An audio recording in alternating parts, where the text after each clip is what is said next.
committed dose in a shamanic situation. And and now I'm not advising this. This I do not advise, but this is how I do it. I do it alone. I have never understood the obsessive need people have to take drugs in groups.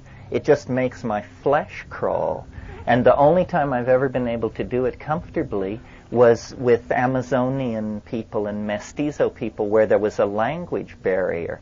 But if I take a psychedelic with somebody, then I listen to them breathing, and I hope they're all right, and I get all tangled up with are they all right, and should I say something, and should I not say something, and this, and it just turns into this mother-hen thing that I can't stand. And often when I take psychedelics alone, I pass through a place where I say to myself, boy, I'm sure glad there's nobody else here, because I think this would really alarm them. At this point, people would be reaching for 411, and since I can't, it's not going to turn into an embarrassment for me.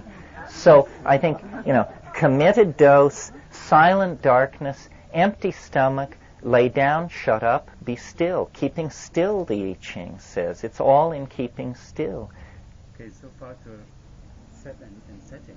And the last thing that I wanted to mention in this context, that from my own experience, there is more than just this set and setting and dosage, which has to do with the cleaning of the gates of, how do you say, Pforten der Wahrnehmung? Perception, doors of perception. Doors of perception, because in my own case, and again what I saw with many other people happening, is that if you still have some narcissistic patterns in your system or in your psyche, things, you first of all will have difficulties to stay in a place like you can do that. And what happened to many people is that they either got difficulties to handle that situation and would do all kinds of things that would damage themselves, or if they would go through, they would run around with some kind of omnipotent feelings. I mean, there is serious research being done about the fact that Hitler has taken mescaline and got some of his visions, so not through his dark and deep wounded soul, other than he did.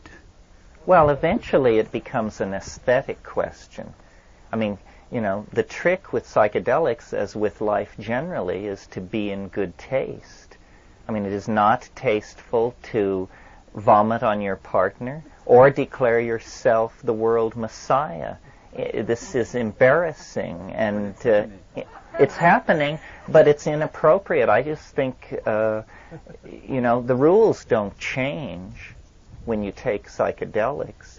You still, there's no license to be a jerk.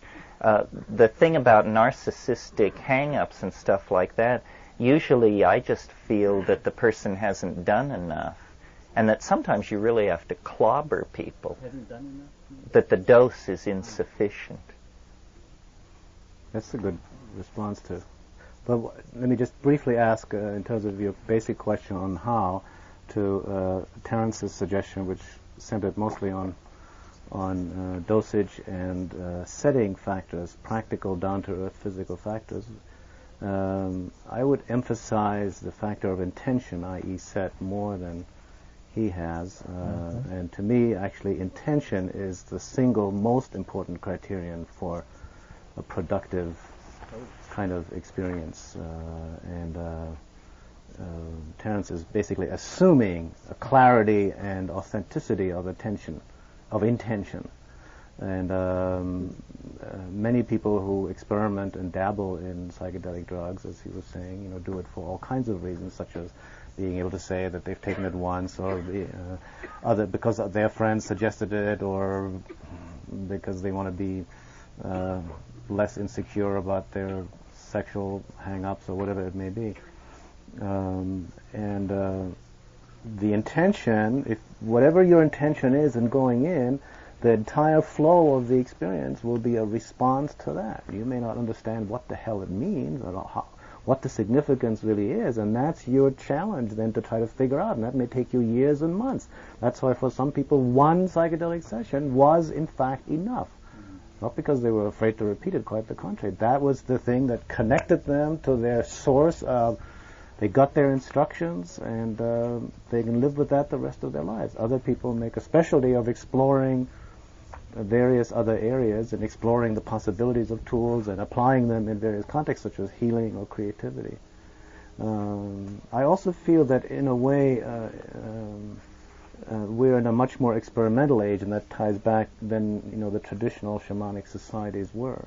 And while I personally lean towards testing out and working as much as possible with the tried and true ways, not because they're shamanic, but because they've been tried. They have in fact worked. They've demonstrated their ability, but that does not preclude the possibility that there may be new ways of working with these medicines that are still have integrity in relationship to the basic evolutionary purpose of how you're approaching it, but that may be completely new. Such as, for example, and that could apply even to equally to synthetics or semi-synthetics like LSD or plant substances, to use them in combination with techniques of yoga, with techniques of birth. I personally know of many instances where these breathing techniques, or known as the name of rebirthing, have been very effectively combined with low doses of MDMA, where the MDMA adds a kind of a catalyst, making that kind of technique much more effective, or conversely, during an MDMA experience where a person gets stuck in a certain way, then using a breathing technique that they've already learned to dislodge them from that stuck place. So I think the possibilities of also I think the thing Terence says about the totally committed dose, the full trip, yes. I think there are also possibilities of low dose kinds of experiences that allow a certain different kind of entry and access to the other worlds, not as radical, not instead of, or not that one is better than the other, but it's another dimension. I feel about these plants that they are allies. They're tools, but they're more than tools, because along with the tool comes a living intelligence, someone that you can respect and communicate with, and so it's more appropriate to call it an ally in your work, in our work of fostering the evolutionary process on this planet. And so the only reason I continue to work with it is because I've encountered the allies. Unexpected. I didn't know that when I was in graduate school, much less even undergraduate or college or high school, that I would one day be working with teaching plants that can tell us about what it is like to be a human being and what the proper role of human beings on this earth is, and what we are to do. Nothing could have been further from my imagination. And yet it's presented, and I've come to accept the arrival of a new tool or a new ally, such as one of these plants, as a sign almost that I'm on the right track. I'm on the right track. Suddenly you meet somebody who's like a powerful guy, say, hey, I know where you're going, I know how you're trying to get there, and this will help you. I say, thank you very much. Respect and honor that. And try to understand as much of what's going on, knowing that we'll never know everything there is to know. There are things that, the interesting distinction, Terence was talking about the mystery, and I think this is the key to it. It's being open to the mystery and maintaining our openness to the mystery. If we close ourselves off to the mystery, if we have answers, we're lost, we're dead. Or as punk gangsters now say to one another, "Your history, man." Right? They've done something that's offensive to them. This is the insult. "Your history, man." So if we close ourselves off to the mystery, we're history. The backwaters. Bye-bye, humans. And that's happened before, according to the records. And so anything we can do to keep ourselves open to that mystery, and also recognizing that there'll be some areas that we'll never know. The mystery itself has this allure, It has a magnetic attraction for us. We want to explore it. It draws us out of ourselves. And yet there are also realms and Castaneda talks about that in one of his last books, that are not only unknown, but unknowable. Unknowable in principle. We will never know. And to recognize the difference between those two realms can save us a lot of time and trouble. Because if we try to go into the realms that are in principle unknowable, we're likely to get very, very confused. I have to say that I've taken out over 1,000 times. Just get the microphone or else start. Okay. I'd like to say something or ask directly about the subject of how to, which you've been discussing. And I'll say it in as quickly a way as possible so you can put your answer together the way you want. Potential problems in taking this. I've said to people, have you taken a lot? Have you ever seen this stuff? And they haven't quite been in the dark. I've gone out, and it's hard to find a place that's dark. There's a lot of lights everywhere. Well, no, you don't go out. You just close the door and turn out the light. Then the question is, I talked to Kat a little about this, and she said, no, don't do it in the city. You're absorbing all the vibes of everybody around you. Well, it's true. We live in the country, but it doesn't have to be pitch. You just take your cone tent and go out to Joshua Tree and up a canyon and... So you agree with the thing about not taking it in the city? No, I think it's totally weird to take it in the city. But as long as, before we move on, one thing I'd like to say about technique, it may seem small here, but it someday may save you great wear and tear in a tight situation. And that is, if you get into a place in the psychedelic that is difficult, Western people seem to freeze at the controls. And what you need to do is sing and recognize that sound is a tool for pushing energy around. And you can just move past an unpleasant exhibit by chanting your way through it. And all the things that we're taught as spiritual tools, mantra, yantra, mudra, all these things which never work worth a damn most of the time, work perfectly in that state. In fact, that's probably what they were designed for. I mean, all these things are totally frustrating to me, but in the psychedelic state, yantra, mantra, chanting, singing, drumming, as advertised, can move you through these spaces. Let's give somebody else a chance. A woman back here, either Gigi or the lady in the... It's not on. It is. Is it? Yeah. I just had a question about ritual. You mentioned the Terence method and everything.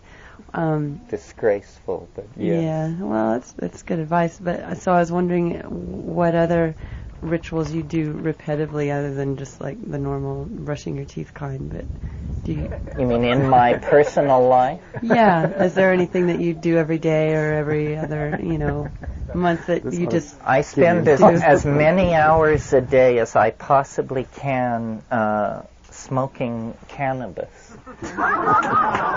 This is a practice. This is the secret of McKenna's philosophy. Thank you very much. This is a practice that I've adhered to since my 17th summer. And, God knows if I'd put in the same amount of time on yoga or writing plays. I also throw the I Ching at the new and full moon. What are you doing to decriminalize marijuana? What am I doing to decriminalize it?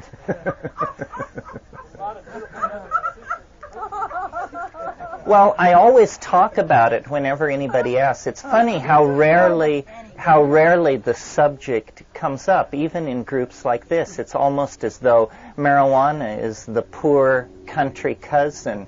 We're all here talking about 5-methoxy, hydroxy, this and that. And the lowly cannabis weed, which has been with us since before the Vedas were a gleam in some Indo-European warlord's eye.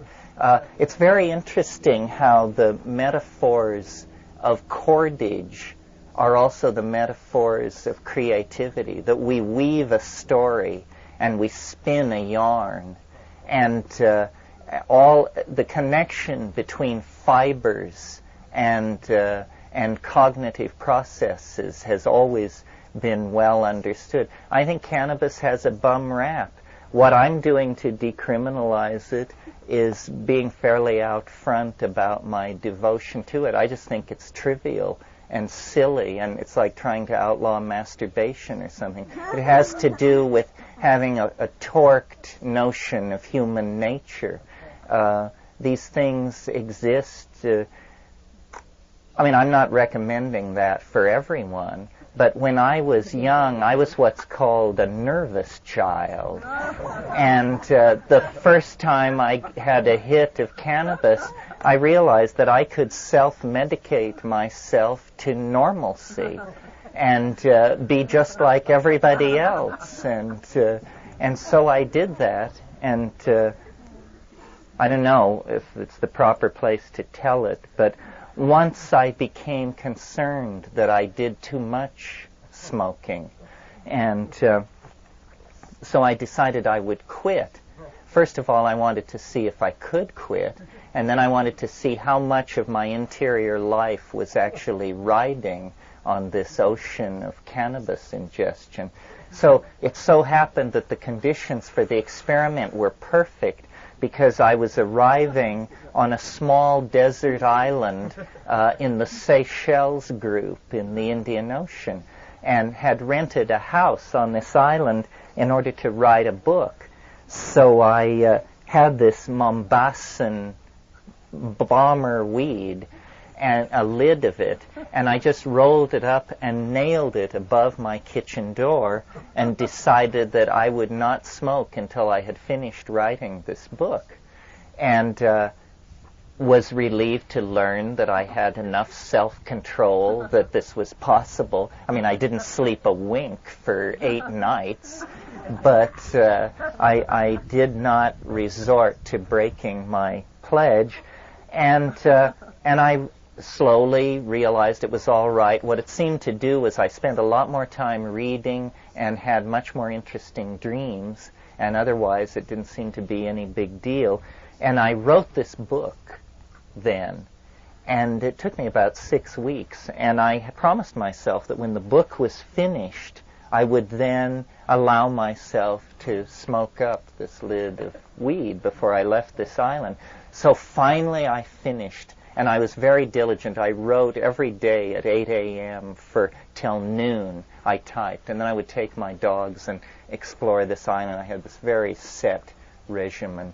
And finally the book was finished, and I rolled these huge bombers and dragged my lawn chair out under the coconut palms and waited for the sunset to get really going, and then I just flared and consumed about 3 of these things in about 5 minutes. And I was just waiting for this sense of relief and accomplishment and clarity to sweep over me, and this thing began to happen, and I pushed it away, and then it came back, and I pushed it away, and finally I realized I had to look at what this was, that it was just becoming overwhelming. And then I looked at it, and what it was the incontrovertible, instantaneous, deep, unarguable realization that this book I had written was dog shit. And I was just frozen just sitting in this chair quaking with this realization. And up to a half an hour ago, I had this vision of myself returning triumphantly to Berkeley like Lenin entering Moscow with the tome raised high. Don't worry, brothers and sisters, it's all figured out. And I realized, that it was a catastrophe, an abortion, a monstrosity. So I just was, really set back. So then I just shrugged my shoulders and said, oh, okay, I will smoke day and night until I can try and save this thing, if it can be saved. And I did. I did smoke day and night, and I did struggle with this thing, and it was not possible to breathe life into that corpse. This book, I'll just tell you the title in order to convince you that this thing should have died a borning. It was called, I blush to tell you, it was called Crypto Rap, Meta-Electrical Speculations on Culture. Terrible, terrible. So I realized then, at that point, that I was a fool to try to navigate life without cannabis, and that it would just get me in terrific trouble, and that I lost my way and couldn't make judgments and had no discrimination, and so forth and so on. Anybody? Yes, sir, you've been struggling mightily to be heard. Next. I've taken LSD over 1,000 times, and I've taken psychedelic plants a couple hundred times. And I agree that plants are superior, and I prefer them over LSD. However, real, true LSD, such as orange sunshine, is a phenomenal mystery, in my experience, compared to the rinky-dink acid that's going around these days. But to the guy who was talking about LSD, I wanted to say that LSD is not confusing. It's the environment and the accumulative unconscious mind, the things that your unconscious mind has collected, that is confusing. It's the environment and society and what they program into your computer that is confusing, not good, true LSD. But on one level, LSD is confusing, which is that when you buy it, you don't know what you've got. That's truly confusing. If you buy it from people who don't chant mantras and aren't into a high state of spiritual awareness and vegetarianism, I get it from people. Listen, I know weasels who chant mantras every day. And they have to know chemistry. I know where I get it. I know where I get it from. But see, that's too much to ask of most people. I recall a conversation I had once with a psychotherapist about MDMA, and he said, it doesn't matter that it's toxic at twice the ordinary dose, because I would never give somebody twice the ordinary dose. I said, but X, you don't understand. People pop this stuff like pretzels down on Sunset Strip. So you have to think of the fool. The fool is always with us. And, No. I've eaten a whole sheet of 100 doses of LSD. Well, maybe the fool is not always with us with an attitude like that. No, but it is, the thing about LSD that's confusing is the difficulty to tell what you've got until you're out in it. Shishi, what was your point? Ba ba ba ba ba.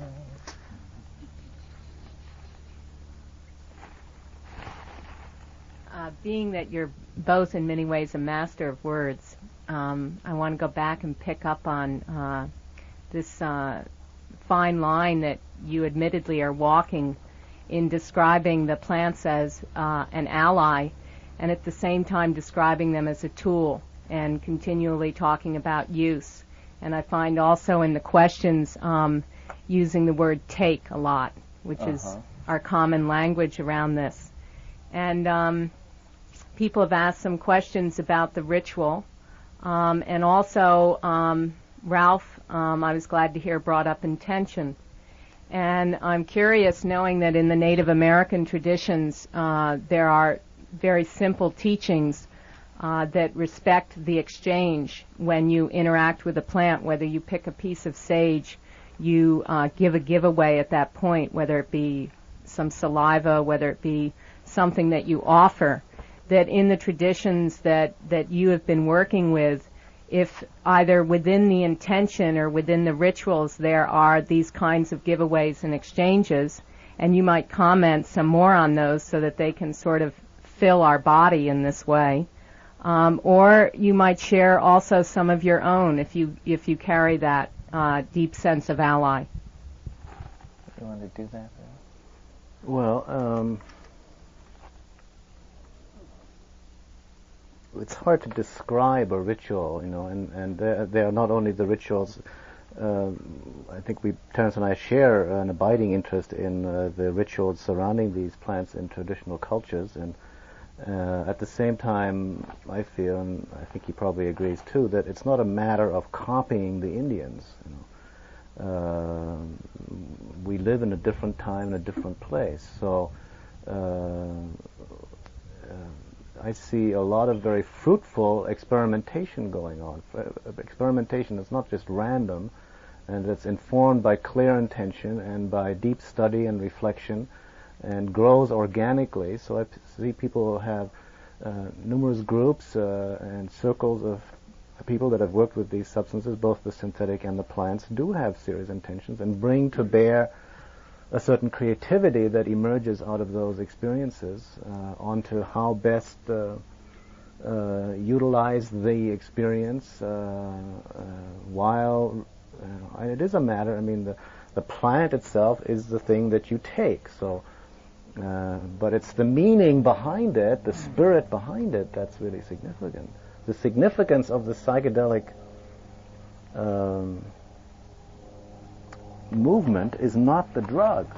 It's the experience that was facilitated by the drugs. And that in itself then makes the plants or drugs significant. I mean, it's a kind of a paradoxical thing. I don't know if I'm getting at your question.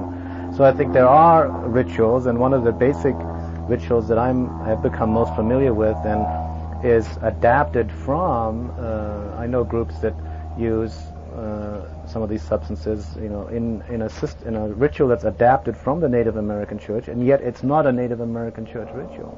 I would not presume to try to run, for example, a Native American ritual or try to direct one or so, because that's something that's taught by those who have been initiated in that way and it's passed on that way. But some of the basic core features, such as sitting around in a circle around either a fire or in darkness, and having something like a talking staff, which is a ritual that comes very strong in the Northwest American Indians, Northwest Coast. The talking staff often used in councils, and also in the peyote church, that's the staff and rattle are passed around for people to sing during the ceremony, which allows each individual who is participating in the circle experience, group experience, to express some part of their own visions through their song or their statement, and yet each person's own individual vision and journey is honored. In other words, you don't react to it, you don't respond to it, you don't give encounter group challenges, questions, arguments, and so forth. Is that getting at what you're asking? I'm not sure. Okay. Two things about it. I'm not looking for a description, of the whole ritual per se, as much as I'm tracking what you brought up earlier in the week about, the weekend, about this memory that was way before, that there's some relationship with the plants that in our modern time and even in the traditional societies perhaps has been overlooked or forgotten or shifted. And I'm curious about the experience of giveaway, the experience of exchange, which is part of this relationship with plants, which very quickly gets lost in our language and in some of our modern usage of them as tools. So I was looking for any sort of traces of that in your own sort of use, relationship with them, and also curious because this topic has come up in terms of the cultures in which these plants are culled from or visited, that these are also the cultures which seemingly are having a great deal of difficulty holding on to their plants. In other words, the destruction of the rainforests, etc. And what is that all about in terms of this allyship? Right. I'll just say briefly, and then go ahead. Then I'll say something. What I get from that was that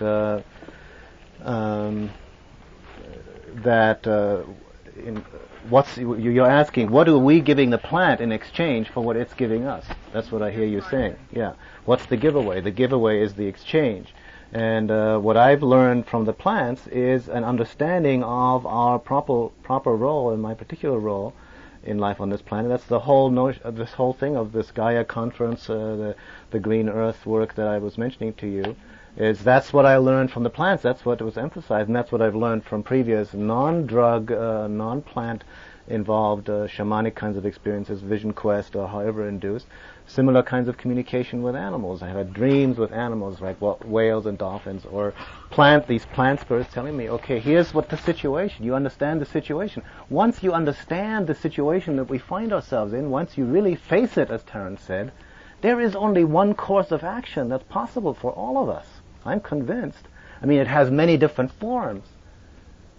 You know, realizing the Gaia, the place of the earth that we're at, and what we're doing in our blindness and stupidity is tantamount in a way. It's another aspect. It's the reverse side of this vision that Terence is talking about. It's the vision that once you see it, it's incontrovertible and it's inescapable, and you know what has to be done. And it's just a matter of time and having the grace, and then to not get caught in despair or cynicism, all of which are possible outs that we've all used.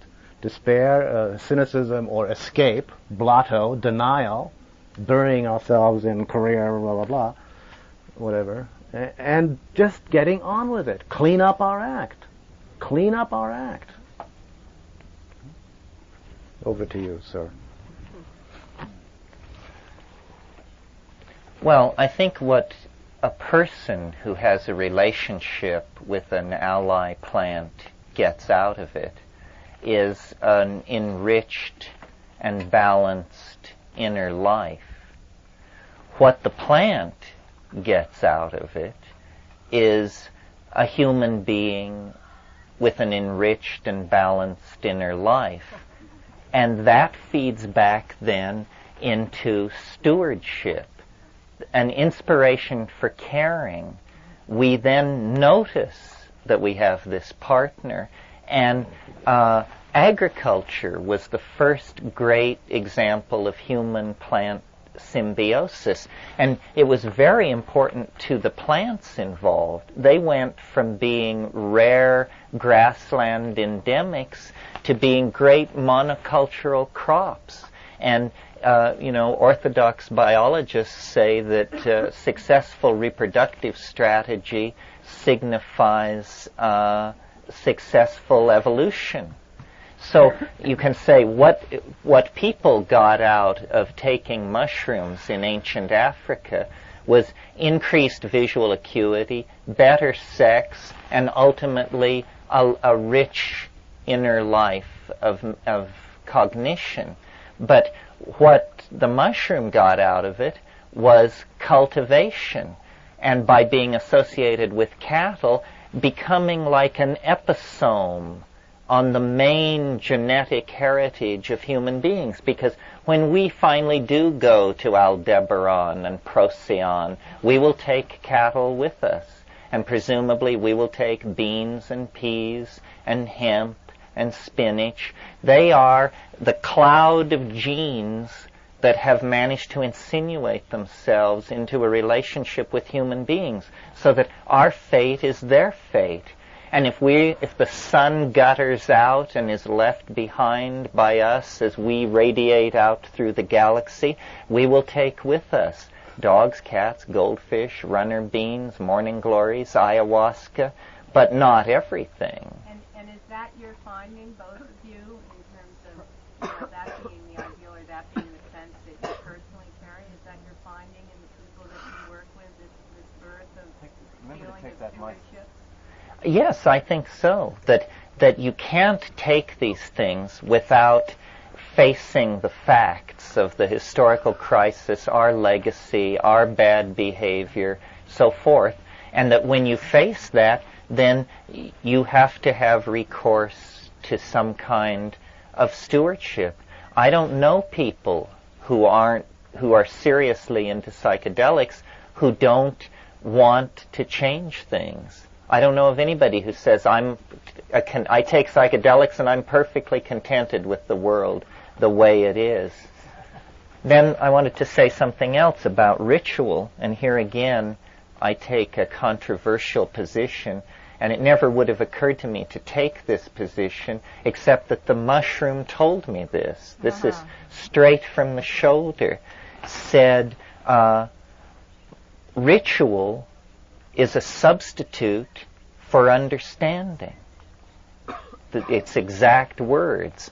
And I said, I don't get it. Said, if you understand, you have no need of ritual. Ritual is like a mnemonic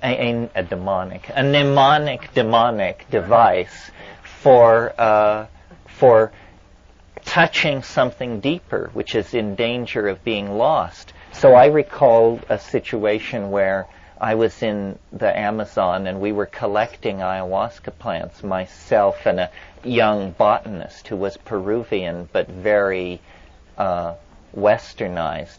And we chopped through the ayahuasca bush, and we hadn't talked for a long time. And then as we were chopping it up and putting it into the bags to carry it out of the forest, he said to me, "Don't you think that we should have done a ritual and blown tobacco smoke over it and asked the plant permission to cut it?"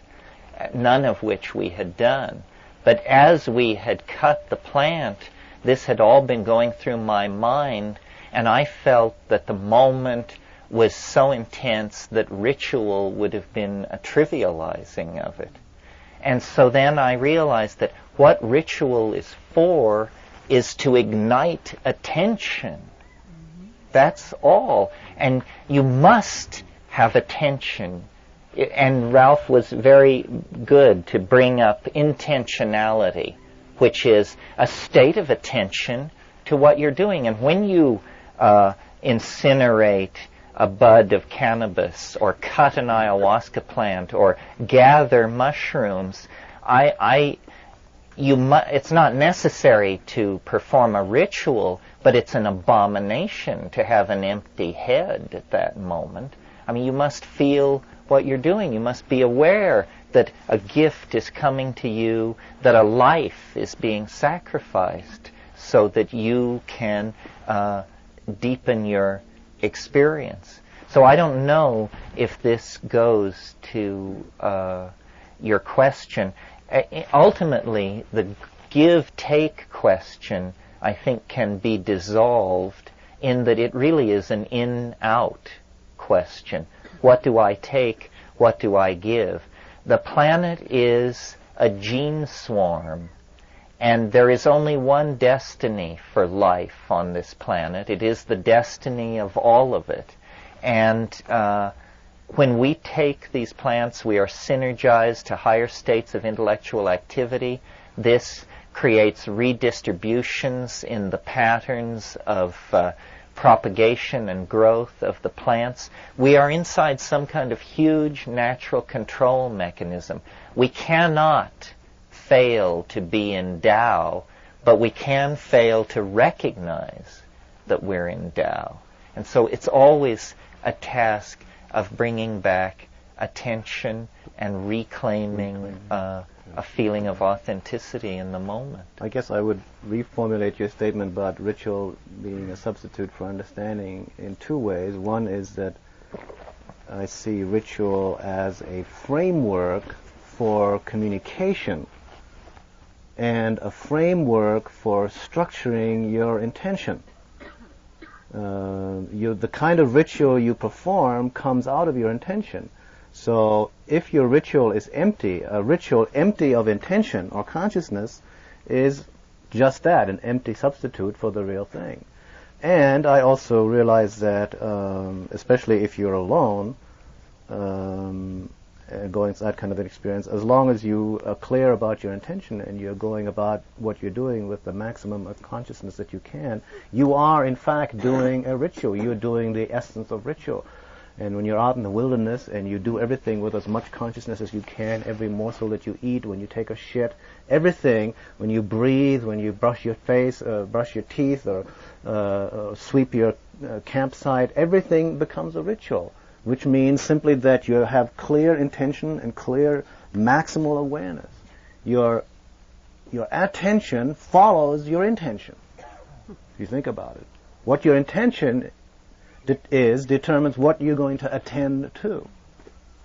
And so I think the ritual has its place, and it has to be recognized for what it is, and it has to be imbued with your awareness and your intention so that it doesn't become empty. We all know numerous empty rituals. The churches, the organized religions are full of them.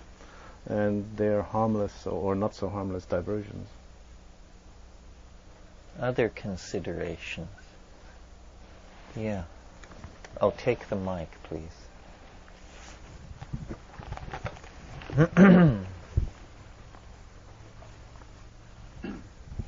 Getting back to the taking of such substances, Dr. Israel Regardie, who is the last in the original lineage of the Hermetic Order of the Golden Dawn out of England. Boy, I'll bet there's somebody who will contest that. But go ahead.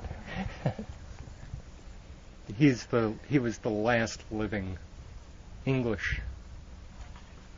He was in that lineage anyway. Of that lineage.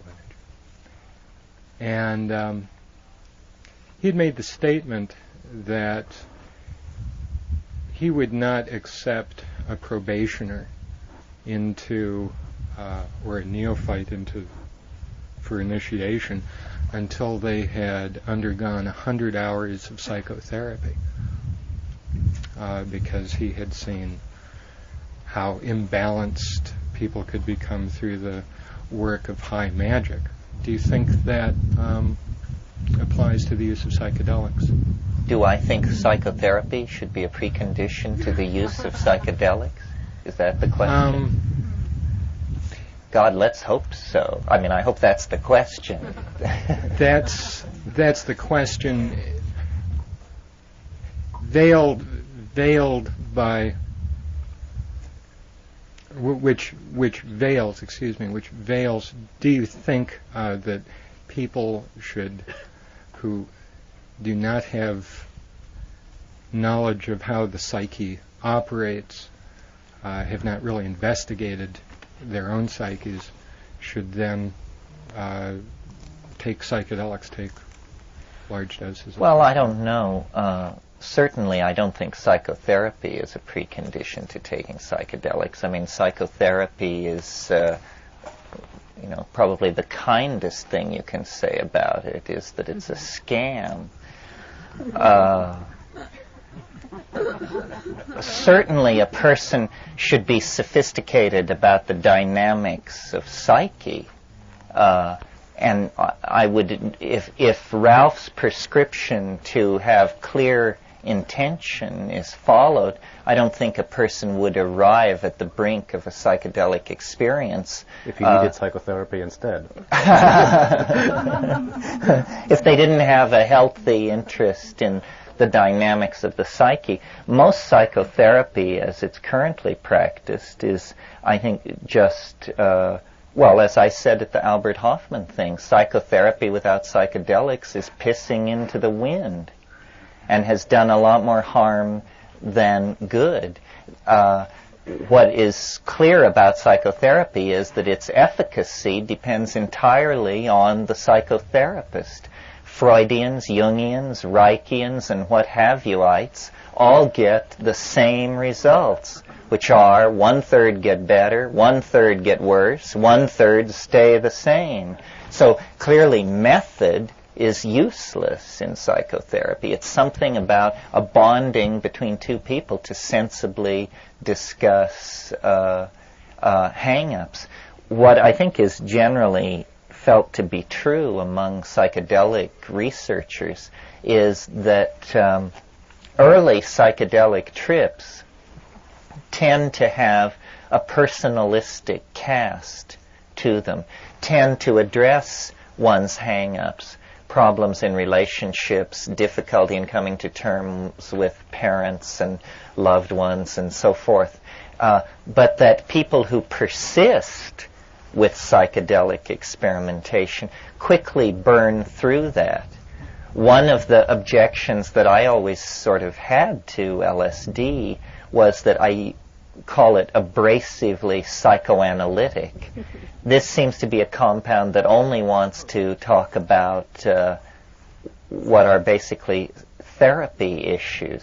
It wasn't like that for everybody, I gather, but it was certainly like that a lot for me. I mean, I stuck with psychedelics basically because I was so puzzled by what other people were saying about it. Psilocybin, on the other hand, doesn't seem, at least in my experience, to work that way. It immediately dresses this transpersonal, cosmic, planetary level. So my own exposure to psychoanalytic literature and therapy and that sort of thing was I read all of